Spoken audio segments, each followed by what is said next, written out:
So pretty much all any of us did was audition and work out.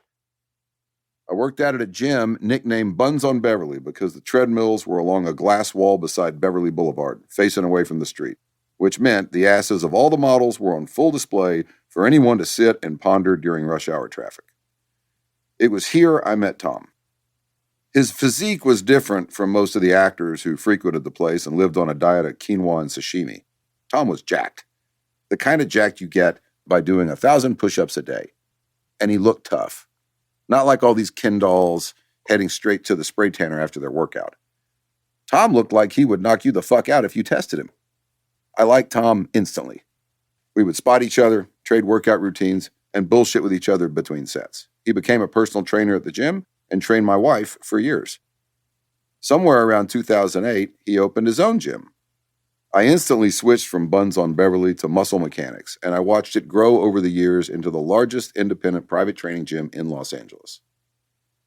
I finally landed a regular gig as, of all things, a police deputy on a show about a biker gang.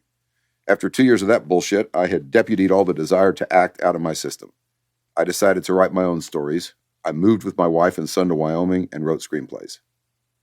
Tom and I would keep in touch, and when work forced me into LA, I would work out at Muscle Mechanics, which had quadrupled in size.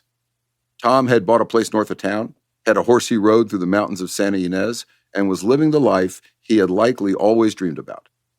And he achieved it with no shortcuts. Hard work and dedication.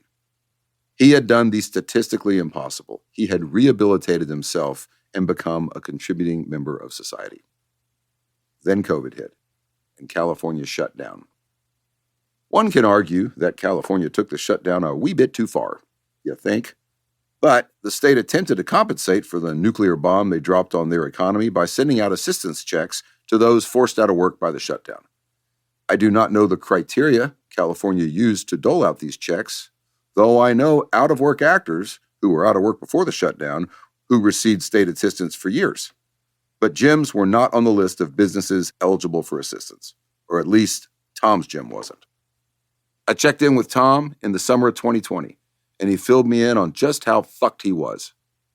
I bought a bunch of his gym equipment, which we trucked up to Montana for the cast and crew of Yellowstone to use while we were quarantined away on set. My life got busier than hell, and Tom and I lost touch. Oh, we'd check in every 6 months or so, but he was a single dad, raising a young daughter, and I was trying to kill myself making 5 TV series in the same year. Then one day I got a message from Tom.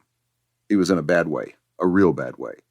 Health issues had him pondering his life, which appeared to be coming to an end very soon, and he was flat-ass dead broke. Like, how do I pay my rent next month broke? Like, I guess it's just my kid eating today broke. He was fucked. A convicted felon with a 4-year-old doesn't exactly leap off the page of a job application. And even if it did, childcare would have cost more than whatever shit job he could muster up would pay. He asked for help. First things first. I got his ass on a plane and ran him through a barrage of doctors to figure his health out. They got to the bottom of his issues, and a road to physical recovery was underway. Now the money problem. I have a 100% failure rate of loaning money to friends and them remaining friends. It never works. And it doesn't solve the long-term problem for the friend anyway, just prolongs the issue they must ultimately overcome. I told Tom this and said, whatever we come up with, it has to solve the problem, not just kick the can down the road a few months. That doesn't help you, and it damn sure doesn't help your daughter. Then I remembered a screenplay Tom had written about his life. It read like a 90s action movie, likely the last time Tom had actually seen a movie, which is not what Hollywood was buying at the time, but it was good and funny, and moreover, it was insightful. Dude could write. Just like every guy in America has discussed with his buddy just how much money it would take for him to get in the ring with Mike Tyson, it's always in the millions. Every guy has also pondered with his buddy, bro, what the fuck would you do if you got sent to prison? Flee to Canada is a common response.